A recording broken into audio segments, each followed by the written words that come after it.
Assalomu alaykum, hörmətli televizor ko'rguvchilar. Dunyo Uyg'ur qurultiyi tor televiziyasining kunlik xabarlar programmasiga xush keldinglar. Men İftixar Abdurashid.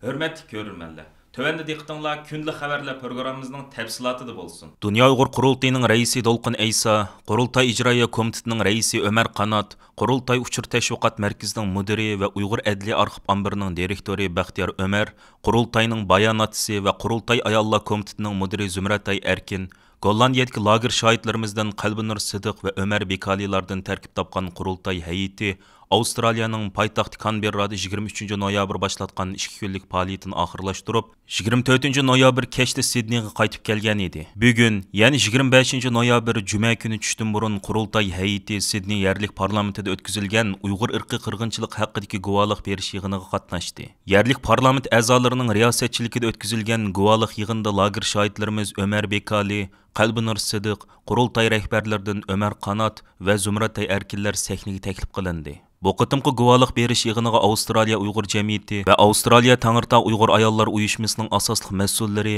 va Sidneydagi bir qism Uyg'urlar, yerlik parlament a'zolari va jurnalistlardan bo'lib ko'p sonli kishi qatnashdi. Yig'inda oldi bilan Qalbinur Sidiq va Ömer Bekalilar o'zlarining jazo lageridagi sarguzashtlariga birlashtirib Xitoyning Sharq Turkistonda Uyg'urlarni asos qilgan Turkiy xalqlariga yurgizayotgan vahshiyliklari va turli jinoiy qilmishlar haqida dalil isbot va amaliy misollar bilan guvohlik berdi. Ömer Qanat va Zumratay Erkinlar lager shohidlarimizning guvohligiga qo'shimcha holda Xitoyning Uyg'urlarga yurgizayotgan irqiy qirg'inchiligi va uning xalqaro e'tirof qilinish ahvoli, BDT kishilik huquq komissarligining Uyg'ur vaziyati haqidagi doklati va Uyg'ur sud kollegiyasining Uyg'ur irqiy qirg'inchilik haqida chiqargan hukmi haqida ma'lumot berdi. Guvohlik yig'inining savol-javob qismida so'z olgan Avstraliya Uyg'ur jamiyatining raisi Mehmet Obul, jamiyatning hay'at a'zosi va Qurultay muhojirlar komitetining muavin mudiri Mehmet Chalabchi, Avstraliya Tangirtog' Uyg'ur ayollar uyushmasining raisi Ramila Chanishev qatorliqlar qilgan so'zlarida Xitoyning Uyg'urlarga yurgizayotgan irqiy qirg'inchiligi va insoniyatga qarshi jinoyatlar haqida tog'dek paket va dalillarning mavjud ekanligini, Sharq Turkiston xalqining dunyoning eng demokratik ellarining biri hisoblangan Avstraliyaning Uyg'ur irqiy qirg'inchiligini rasmiy yo'sinda qabul qilib, Xitoyning jinoiy qilmishlarini to'sib qilish uchun jiddiy harakatga o'tishini umid qilganliklarini ifoda qilishdi. Sidney yerlik parlamentida o'tkazilgan bu qitimqi guvohlik yig'inining butun jarayonni stansimizning YouTube kanalidan to'liq ko'ra olasiz. Dunyo Uyg'ur qurultiyining 9 dekabr Uyg'ur irqiy qirg'inchilik kunida butun dunyo miqyosida Xitoyning irqiy qirg'inchiligiga qarshi bir tutash norozilik faoliyatlari olib berish haqidagi chaqiriqi har qaysi ellardagi Uyg'ur tashkilotlarining va Sharq Turkistonlik qarindoshlarimizning qizg'in olqishiga sazovor bo'ldi. Qurultay markaziy ishxonasining stansimizga bildirishicha, 9 dekabr Uyg'ur irqiy qirg'inchilik kuni munosabati bilan dunyodagi 20 dan ortiq davlat va shaharda Xitoyning irqiy qirg'inchiligiga qarshi namoyishlar, guvohlik yig'inlari, axborot e'lon qilish yig'inlari, muhokama yig'inlari, nazr faoliyatlari o'tkaziladi va bu faoliyatlarda Qurultay tarafidan bir tutash bekitilgan hashtag, logo va jiletkalar ishlatildi. Undan boshqa yana xalqaro kishilik huquq tashkilotlari bilan Uyg'ur tashkilotlari 9 dekabr Uyg'ur irqiy qirg'inchilik kuni munosabati bilan birlashma bayonot e'lon qildi. Shundaqli xalqaro parlamentarlar birligi IPAK va har qaysi davlatlarning parlamentlarida qurilgan Uyg'ur do'stlik guruhlarining 9 dekabr Uyg'ur irqiy qirg'inchilik kuni munosabati bilan maxsus axborot va bayonotlar e'lon qilish qo'lga keltirildi. Dunyo Uyg'ur qurultiyi bu vaqtdagi safarbarlik va tashviqot harakatini boshlatgandan buyon har qaysi ellardagi siyosiy faoliyatchilarimiz va avom xalqimiz bas-basda videolik qisqa bayonotlarni e'lon qilib, o'zlarining qo'llashini ifoda qilib kelmoqda. Bu munosabat bilan bugun Dunyo Uyg'ur qurultiyining muavin raisi Farhod Yo'rinqosh va Fransiyadagi lager shohidimiz Gulbahor Xotivojilar stansimiz orqali o'zlarining yurak so'zlarini izhor qilib, tövendikilarni bayon qilishdi. Assalomu alaykum. Dunyoning har qaysi ellarida yashayotgan Sharq Turkistonlik aziz qarindoshlar, hammanglarning mush vaqt xayrli bo'lsin. Hammanglarni yurakdan salomlayman. Men Germaniyadan Farhod Yo'rinqosh. Aziz qarindoshlar, hammanglarga ma'lum bo'lganidek, Dunyo Uyg'ur qurultiyining arzi bilan shundaqla chet ellarda faoliyat olib berayotgan ko'plagan Uyg'ur tashkilotlarimizning va avom xalqimizning moddiy va ma'naviy jihatga qo'llashi bilan 2020-yil Londonda qurilgan Uyg'ur sud kollegiyasi bir yil tayyorlik qilish orqali 2021-yili keyin 3 qitim isbot anglashig'ini o'tkazdi va bu isbot anglashig'ini 70 dan ortiq guvohchi maxsus guvohlik berdi, shohid guvohlik berdi.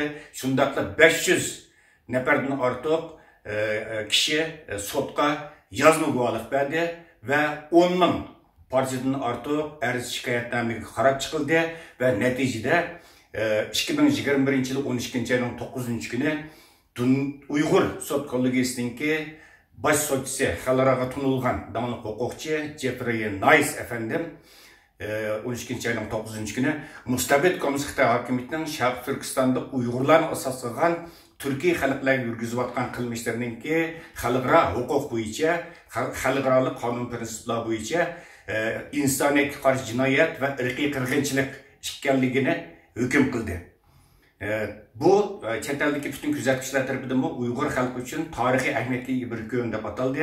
Shu kuni Dunyo Uyg'ur qurultiyining raisi hurmatli To'lqin Ayso afandim Londonda e'lon qilgan bayonotida Dünya Uyghur Qurultiyining bu sotning hukmi e'lon qilingan 9 dekabr kunini Uyg'ur irqiy qirg'inchilik kuni deb e'lon qilganligini butun dunyoga jakaldi va chet ellarda yashayotgan butun Sharq Turkistonlik qarindoshlarimizni 9 dekabr Uyg'ur irqiy qirg'inchilik kunini unutib qolmaslikqa va har yili bu kunni xotirlashga chaqirgan edi. Shu sababdan mana 9 dekabr kuni yaqinlab kelyapti aziz qarindoshlar. Bu munosabat bilan Dunyo Uyg'ur Qurultiyi 9 dekabr Uyg'ur irqiy qirg'inchilik kunida butun dunyo miqyosida Xitoy hokimiyatininki irqiy qirg'inchilik qarshi keng ko'lamda norozilik harakatlarini olib berish uchun jiddiy safarbarlik boshlatgan edi. Aziz qarindoshlar, bu 9 dekabr Uyg'ur irqiy qirg'inchilik kuni munosabati bilan 20dan ortiq davlat va shaharlarda maxsus Xitoyga qarshi norozilik namoyishlari o'tkazildi, ilmiy muhokama yig'inlari o'tkazildi, axborot bayonot e'lon qilish yig'inlari o'tkazildi aziz qarindoshlar va xalqaro kishilik huquq tashkilotlari bilan Uyg'ur tashkilotlari birlashib maxsus birlashma bayonotlar e'lon qildi aziz qarindoshlar. Şuna ben muhaciratda yashayotgan har qaysi ellarda yashayotgan qarindoshlarimizni mushu o'zlari turayotgan davlatlardagi tashkilotlar tarafidan Uyg'ur jamoati tarafidan uyushtirilgan 9 dekabr Uyg'ur irqiy qirg'inchilik kuni munosabati bilan tashkillaydigan butun faoliyatdagi aktivlik bilan qatnashishga chaqiraman va to'liq qatnashishni umid qilaman aziz qarindoshlar. 9 dekabr Uyg'ur irqiy qirg'inchilik kunini unutmaylik. Her zaman eslab turayli, her yıl hatırlab turayli ve bu orqali o'zimizningki milliy, vijdoniy, diniy mecburiyetimizni ado qilaylik. Salam aziz qarindoshlar, Dunyo Uyg'ur Qurultiyiningki arzi bilan 2020-yili Londonda qurilgan Uyg'ur sud kollegiyasi 2021-yili 9 dekabr kuni Xitoy hukumati Uyg'urlarga qarta irqiy qirg'inchilik va insoniyatga qarshi jinoyat yurgizyotidi deb hukm e'lon qilingan kun. Şundaqla Dünya Uyghur Qurultiyining raisi To'lqin Ayso afandim mushu Uyg'ur sud kollegiyasininki hukmi e'lon qilingan 9 dekabr kunini Dünya Uyghur Qurultiyining Uyg'ur irqiy qirg'inchilik kuni deb bekitganligini jakalagan kun. Shuning uchun biz mushu tarixiy ahamiyatga ega bu kunni hargiz unutmaylik. Dunyoning har qaysi joylaridagi Uyg'ur qarindoshlar mushu Xitoyga qarshi har xil norozilik harakatlarimiz bilan mushu kunni xotirlaylik. 2015-yili Tayland poytaxti Bangkokdagi Eravan ibodatxonasida yuz bergan portlashga chetilib tutqun qilingan va terrorlik bilan ayblanib 7 yildan beri Taylandda tutib turilayotgan 2 Uyg'urning soti 2 yilda kechiktirilgandan keyin 22 noyabr qayta boshlangan edi. Sotning tunji kundan e'tiboran Avstraliyadan Taylandga kelib sotga kuzatuvchilik sifati bilan qatnashayotgan Uyg'ur ziyolisi Baxtiyor Bo'ri apandimning Bangkokdan istansimizga bildirishicha, sot boshlangan 3 kundan buyon Tayland saqchi doiralari 2 gumondor Uyg'urning jinoyatini isbotlaydigan hech qanday bir ishonchli dalil ko'rsatilmagan. 24 noyabr o'tkazilgan sotda butun diqqatlar saqchi taraf sungan naq maydondagi DNA avrishkisi haqidagi dokladga markazlashgan bo'lib, saqchi taraf sungan DNA avrishkisi 2 gumondor Uyg'urga faqatla mos kelmagan va bu DNA avrishkisining boshqa insonlarga oid ekanligi o'ttirga chiqqan. Uyg'ur ziyolisi Baxtiyor Bo'ri apandim Bangkokdan bu vaqt istansimizga ma'lumot berib, mundaq dedi. Tunugun bu nimalarninki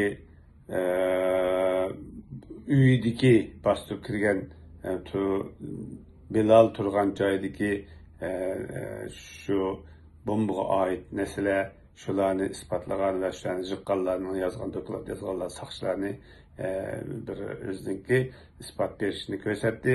Ammo mayli tunugunki bo'lsin, mayli 22 soatlik kunligi bo'lsin, hech qachon bir-biriga mazmuniga to'g'ri kelmaydigan va qonuniy asos yo'q shunday isbotlar bo'lganligi uchun bu bolalarningki aqlg'uch advokat tarafidan rad qilindi va buning hech qanday qonuniy asosi yo'qligini ham ularmi har qanday bir nimada so'ragan savollarga esimizda yo'q, men esimdan unutib qolibman degan javoblardan bo'lganligi uchun biroz bu bomba gumondorlarningki foiz tarafida bo'ldi. Yani bugün intayin muhim gün idi. Yani 24.